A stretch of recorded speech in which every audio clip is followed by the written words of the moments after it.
Have you ever woken up one morning, looked at the person lying next to you, and felt absolutely nothing? Not anger, not sadness, just a strange, hollow silence where a storm used to be. You're not sure when it happened. Maybe it was gradual, a slow fade. But in that moment, you realize the love you've been carrying feels less like a living thing and more like a museum piece you're afraid to stop guarding. What was once a fire now looks like a pile of cold ash you've been staring at for years, afraid to admit it can no longer keep you warm. If you've ever felt that quiet collapse, you're not broken. You might just be waking up. And what you're about to learn is that the love you lost might never have been real to begin with. We spend our entire lives chasing a feeling we call love. We build our identities around it, plan our futures around it, and measure our self-worth by it.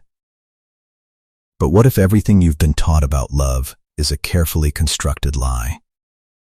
What if the very thing you've been searching for, that one person who completes you, is actually the very thing keeping you from ever becoming whole? Carl Jung, the master of the human psyche, looked at love through a lens that wasn't romantic, but surgical. He didn't see two souls divinely colliding. He saw two unconscious minds colliding with each other's unresolved pain. He saw projections, shadows, and a desperate need to escape the self. He saw that most of what we call love is actually a transaction, a silent contract where we agree to hide from our own emptiness inside another person's attention. This is a hard truth to swallow. It's much easier to believe in fairy tales. But the reason you're still searching, still getting hurt, still wondering why love always seems to slip through your fingers, is because you've been loving from a place of lack. You've been loving to be saved, not to connect. In the next part of this video, we are going to walk into the dark basement of the human heart. We are going to look at the mechanism that turns ordinary people into soulmates, and then turns soulmates into strangers. We are going to ask the question you've been avoiding. Was it really them you loved? Or was it the feeling of finally escaping the silence inside your own head? And more importantly, what happens when you can no longer run? Part 1. The half-light. Loving from the cracks. We need to start by admitting something uncomfortable. The moments you've loved the hardest were very likely the moments you were running the fastest. Think back. Think back to the most intense romantic obsession of your life. Where were you emotionally right before that person walked in? Were you grounded, centered, full of purpose? Or were you drifting? Were you bored with your job, disconnected from your friends, feeling like your life had lost its flavor? Usually, it's the latter. We don't fall in love when we are full. We fall in love when we are empty. We mistake the vertigo of desperation for the dizziness of romance. Jung observed that the human psyche has an almost infinite capacity for self-deception. We will do anything to avoid sitting with the void. And romance, new romance, is the most socially acceptable drug on the planet. It's a drug that doesn't just numb the pain, it renames the pain. It turns anxiety into excitement. It turns loneliness into longing. It turns the fear of being nothing into the hope of being everything to someone. When you meet someone and feel that instant, overwhelming connection, you tell yourself it's destiny. But look closer. That feeling of I've known you forever isn't always a sign of a cosmic bond. Sometimes, it's just a sign that they fit perfectly into the hole that's been inside you since childhood. They match the wound. They speak the language of your lack. If you grew up feeling unseen, you will likely fall for someone who looks at you with intensity, mistaking their attention for genuine care. If you grew up feeling controlled, you might fall for someone who feels safe and predictable, mistaking their stability for freedom. We aren't choosing people. We are choosing echoes of our unfinished business. The other person doesn't have to be extraordinary. They just have to be a mirror that reflects back the version of ourselves we desperately want to believe in. This is why the phrase falling in love is so perfectly chosen. It implies a loss of footing, a collapse of your usual defenses, You don't walk into love consciously. You trip and fall. And the reason you trip is rarely because the other person is so magnificent. It's because your own foundation was already cracked. You were already unbalanced. They were just the thing that finally made you topple over. Think about the friend who jumps from relationship to relationship. The moment one ends, they are already scanning the horizon for the next. We call them hopeless romantics. But Jung would look at them and see someone who simply cannot bear the weight of their own company.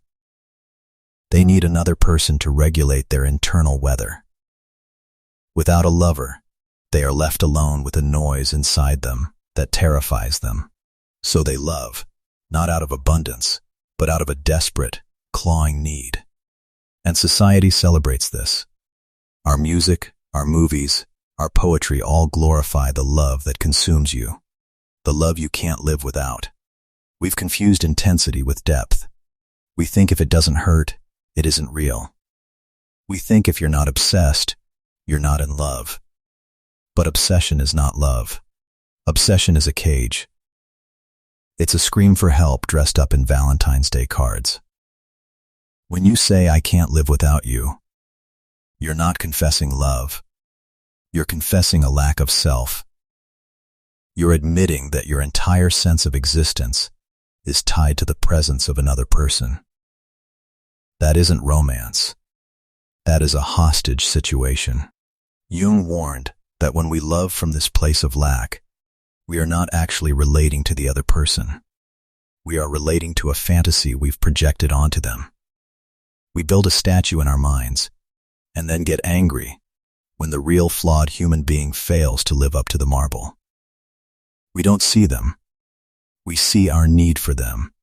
So here's the question you must ask yourself right now, and be honest. In your last relationship, or in your current one, how much of your love was actually just a fear of being alone? How many times did you stay quiet when you should have spoken, just to keep the peace? How many times did you ignore a red flag because you were more afraid of the empty bed than the broken heart? If you're brave enough to look, you'll see it. You'll see that a lot of what you called love was actually a transaction. I will give you my attention, my body, my future, in exchange for you making me feel like I matter. It's a deal made in the dark, signed by two people who are both hoping the other can carry the weight they refuse to carry themselves. This is the half-light. This is the state before awakening. It's not darkness, because you can still see shapes. You can still feel warmth, but you can't see clearly. You can't see the other person as they are, and you can't see yourself as you are. You're both just silhouettes, holding each other up so you don't have to stand on your own. Part 2, the mirror trick. Understanding projection. So, how does this trick work? How does a perfectly ordinary, flawed human being suddenly become the answer to all your prayers? The answer lies in a psychological mechanism Jung called projection. And once you understand it, you will never look at love the same way again.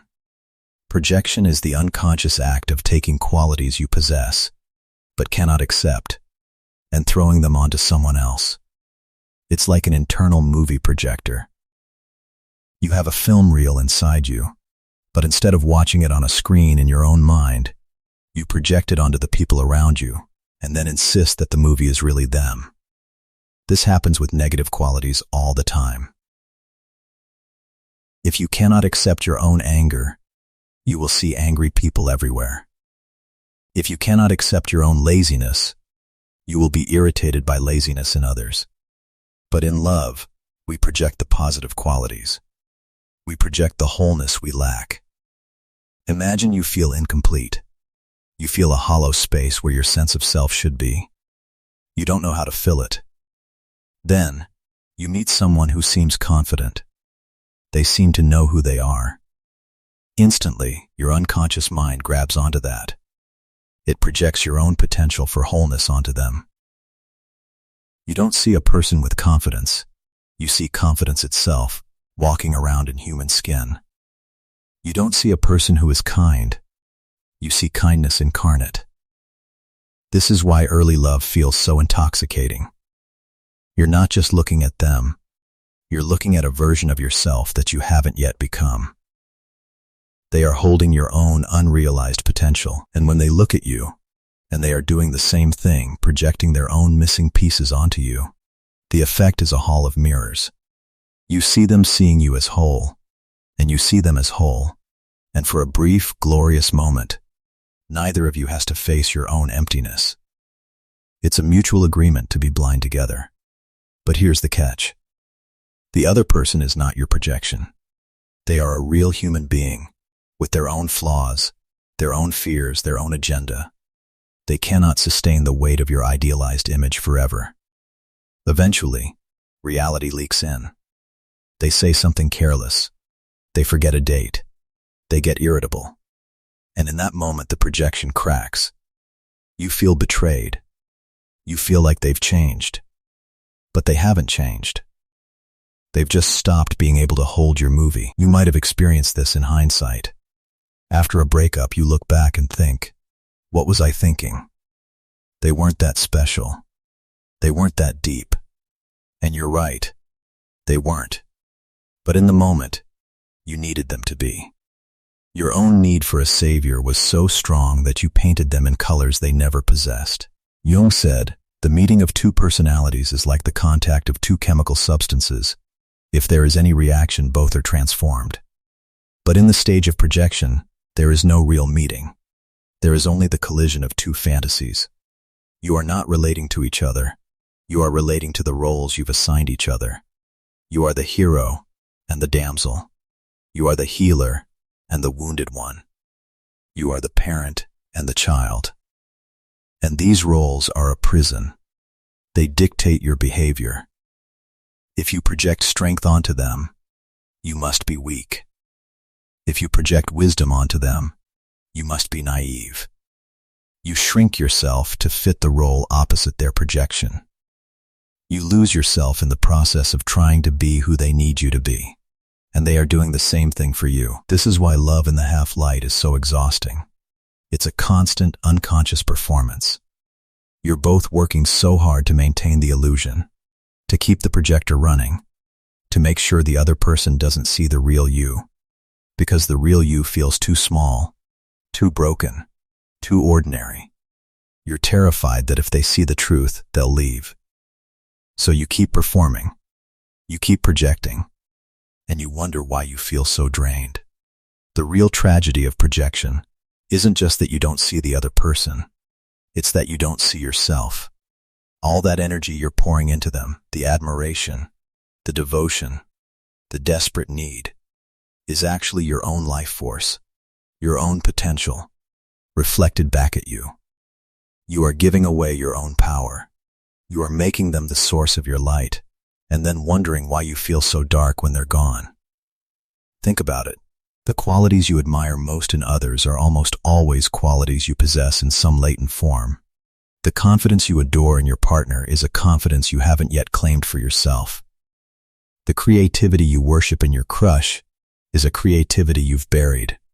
The peace you feel when you're with them is your own inner peace, borrowed back for a moment, then returned. This is the mirror trick. Love in the half-light is just you, staring at your own reflection and calling it another person. Part 3. The shattering, when the mirror breaks. Awakening does not arrive gently. It does not come with a soft whisper or a gradual dawn. It comes like a glass window shattering in a closed room. One minute you're safe inside the warm building of your illusion, and the next, you're standing in the cold, surrounded by shards, wondering how you got so cut up. The moment of shattering is unique to each person, but it always has the same flavor, a sudden, undeniable recognition that the person in front of you is not who you thought they were. It could be a betrayal, like infidelity. It could be something smaller, a single sentence that reveals a cruelty you never saw before. It could just be a slow, creeping realization that you've been bored for years. Whatever it is, the lens cracks, and for the first time, you see them clearly. You see their pettiness, their shallowness, their ordinary human limitations. And you feel a kind of vertigo. The floor of your emotional world has just dropped away. This is disillusionment, and it feels like death. But Jung would look at this moment and see something else. He would see the beginning of life. Because the death you're feeling is not the death of love. It's the death of the projection. It's the collapse of the fantasy you've been living inside. And as painful as that is, it's also the only chance you have to ever love anything real. In the aftermath of the shatter, there is panic. Your ego, which has been living in that fantasy, screams for you to fix it. It tells you to compromise, to forgive, to look away. It tells you, everyone has flaws. You're being too harsh.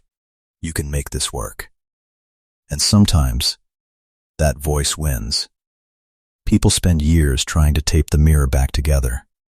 They settle. They accept a hollow version of love because the alternative, being alone with the truth, feels even worse. They tell themselves they're being mature, accepting imperfection. But really, they're just afraid. They're afraid to step out of the story. If you've ever tried to tape a mirror back together, you know it doesn't work. The cracks are still there. The image is still distorted. You can pretend for a while, but eventually, you're just staring at a broken reflection, trying to convince yourself it's whole. If you choose not to tape it back together, if you let the shards lie where they fell, you enter a strange and terrifying space. You're still in the relationship, maybe, or maybe you've left. But either way, the story is gone. The music has stopped, and you're just sitting there in the silence with this other human being, looking at them with new eyes. This is the moment of choice. You can run. You can immediately go look for someone else to project onto. Someone new to save you from the silence. Or you can stay. You can stay in the discomfort and ask the question you've been avoiding. If they aren't my savior, then why am I here? What am I actually getting from this? And what have I been giving? For many, the answer is humiliating. You realize you haven't been giving love, you've been giving performance. You've been giving what you thought they wanted in exchange for them giving you an identity. You've been using them as a mirror, and now that the mirror is cracked, you don't know who you are. That shame is a powerful thing. It makes you want to hide. It makes you want to blame them for not being what you needed. But if you can sit with that shame, if you can let it wash over you without acting on it, something starts to shift. You start to see your own hand in the mess. You see that you weren't just a victim of their flaws. You were an active participant in the illusion. You chose to not see. You chose to believe the story because it was more comfortable than the truth. This is a bitter pill, but it's also the first taste of freedom. Because if you were the one who built the illusion, you are also the one who can choose to stop building. You can choose to see clearly from now on. The shattering then is not a punishment. It's an invitation. An invitation to stop living in the half-light. An invitation to meet another human being without the need for them to be your God. It's terrifying. But it's also the only door that leads out of the cycle of repeating the same painful patterns with different faces. Part 4. The long dryness. Learning to stand alone. After the shattering, after the illusions have been stripped away, you find yourself in a new landscape. It's not a place you would have chosen. It's dry. It's empty. It's quiet. And it stretches out in all directions with no obvious end in sight. This is what Jung might call the desert of the soul. This is individuation. And it is not a retreat. It is not a spa. It is a long, hard walk through a territory where there are no distractions. In the beginning, this desert feels like loneliness. You miss the chaos. You miss the intensity. You miss the drama of the half-light. Your phone feels heavy and silent in your hand. The evenings are long. You have to cook for one, sleep alone, and face your own thoughts without anyone to interrupt them. But if you stay with it, if you refuse to run back to the old patterns, you begin to notice something. The loneliness starts to change. It stops being a hollow ache and starts becoming a kind of presence. It's like the silence in a room after a loud party finally clears. At first it feels empty. Then you start to hear the sound of your own breathing. You start to feel the ground under your feet. This is the phase where the work really begins. The projections have been withdrawn from others, and now they land back on you. All the energy you used to pour into obsessing over them, worrying about them, trying to please them, it comes back home. And it brings company. It brings all the parts of yourself you've been ignoring. You will meet your shadow here in the desert. The shadow is everything you've rejected about yourself. Your anger, your greed, your envy, your neediness. In the half-light, you projected these onto your partner. You called them controlling when you were afraid of your own powerlessness. You called them cold when you were afraid of your own need for warmth. But here, in the silence, you have to admit, that anger is yours. That neediness is yours. That fear is yours. It's a humbling experience. You sit with yourself and realize you are not the innocent hero of your own story. You are complicated. You are messy. You are capable of pettiness and manipulation and self-deception. And you have to learn to hold all of that without flinching. This is the individuation process. It's the slow, painstaking work of becoming an individual. Not the person your parents wanted. Not the person your partner wanted.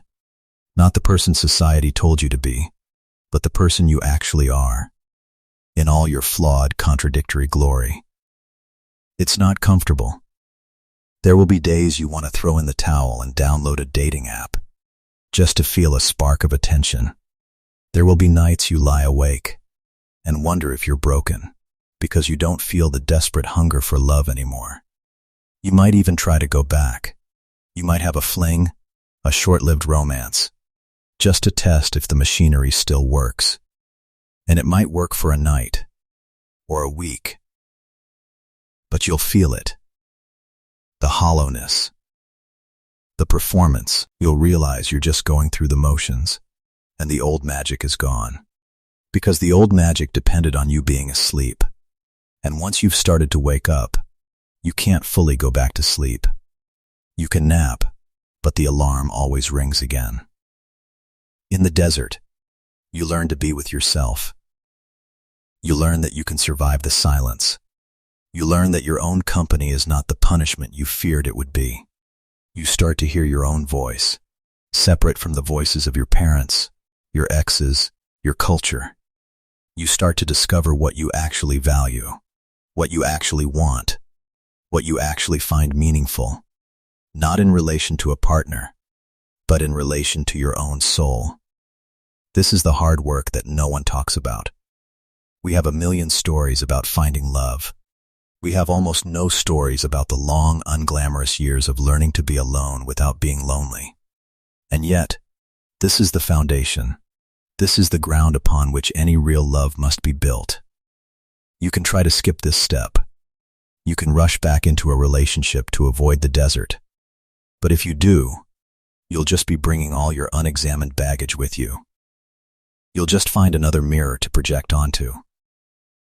And the cycle will start again. The desert is not the destination. It's the passage. And on the other side of it, you are not the same person who entered. You are someone who can stand. Someone who doesn't need to lean. Part 5. The open eyes. Love after the fall. So, what happens when you finally cross the desert? What happens to love when you no longer need it to save you? Does love disappear? Does it become cold? Does it become boring? No. It becomes real. And real is more beautiful than fantasy. But it's also quieter. It doesn't shout. It doesn't demand. It doesn't consume. After individuation, after you've done the work of withdrawing your projections and standing on your own 2 feet, love becomes a choice rather than a compulsion. You no longer fall into it. You step into it, consciously. willingly, with your eyes wide open. Jung described the mature relationship as the contact between two complete personalities, not two halves making a whole, but two wholes choosing to walk together. This is a radical shift in perspective. In the half-light, the question was, do you complete me? In the open eyes, the question becomes, do we enrich each other? When you are whole within yourself, you don't need the other person to regulate your emotions. You don't need them to tell you you're worthy. You already know your own worth. It's not arrogant. It's just grounded. You have a center, and because you have a center, you can allow the other person to have theirs. You don't need to merge. You don't need to control. You don't need to possess. This kind of love has a different texture. It's less about intensity and more about presence. It's less about fireworks and more about a steady, reliable warmth. It can still be passionate. It can still be deep. But the passion is not born of desperation. It's born of appreciation. You're not grateful they chose you because you felt unworthy. You're grateful they chose you because you know how precious your own choice is. In the open eyes, conflict changes. You no longer fight to win or to avoid abandonment. You fight to be understood and to understand.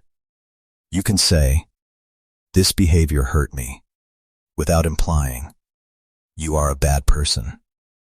You can hear criticism without collapsing into a puddle of shame.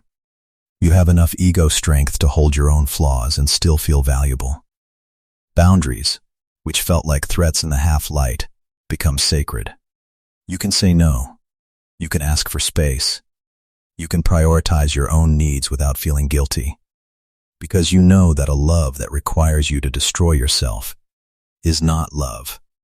It's a slow suicide. This is difficult for the ego to grasp. The ego, raised on fairy tales, thinks love should be boundless.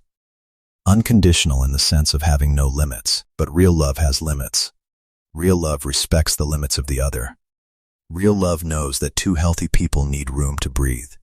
You cannot breathe for someone else, and you cannot ask them to breathe for you. In the half-light, distance meant danger. It meant they were pulling away. In the open eyes, distance means respect. It means you both have lives to live, selves to tend to, growth to pursue. You trust that the connection can hold the space. You trust that you can be apart and still come back together. This trust is not blind faith. It's earned. It's earned through the work you did in the desert. You trust yourself to survive if they leave. And because you trust yourself, you don't need to clamp down on them. You can let them be free. And paradoxically, that freedom is what makes their choice to stay meaningful. If they're only with you because they can't leave, it's a prison. If they're with you because they choose to, it's a gift. Love after awakening is not for everyone. It requires a level of consciousness that is exhausting to maintain. Many people, perhaps most, will prefer the half-light. They will prefer the drama, the intensity, the highs and lows. They will call the quiet love boring. They will miss the fire, even though the fire burned them. And that's okay. The path is not for everyone. But if you've felt the call, if you've sensed that there must be something more than the cycle of falling apart and gluing yourself back together, then this is the direction. It's a path that leads not to a perfect relationship, but to a real one. Not to a life without pain, but to a life where pain doesn't shatter you. In this kind of love, you might still get your heart broken. People change. Paths diverge. Life happens. But the difference is, when it ends, you don't end. You have a self to return to. A life that was built before them and will continue after them. The love was a chapter, not the whole book. And that's okay. That's healthy. That's human. Jung didn't offer us a map to a painless existence. He offered us a map to a conscious one. And a conscious love. A love built on the solid ground of two individuals who have done their own work. is the only kind of love that doesn't eventually ask you to pay with your own soul. Conclusion. So, let's return to the question we started with. Why does love so often turn to ash? Why do the people who once made our hearts race eventually leave us feeling cold? The answer, as we've seen, is not that we chose the wrong people. It's that we were loving from the wrong place. We were loving from a crack, a wound, a desperate need to be filled. We were projecting our own wholeness onto another fragile human being and asking them to carry a weight no human can carry. We were using love as an anesthetic, a distraction, a hiding place. And when the anesthetic wore off, we were left with the pain we were trying to escape, plus the pain of a broken illusion. But it doesn't have to be that way. There is another way to love. It's a harder road to travel, because it requires you to travel into yourself first. It requires you to face the emptiness, to sit in the desert, to meet your own shadow. It requires you to become someone who can stand alone before you can truly stand with another. This is the individuation journey. It's not a rejection of love. It's the preparation for it. It's the clearing of the ground so that something real can finally grow. And on the other side of that journey, love looks different. It's quieter, but it's deeper. It's less dramatic, but it's more durable.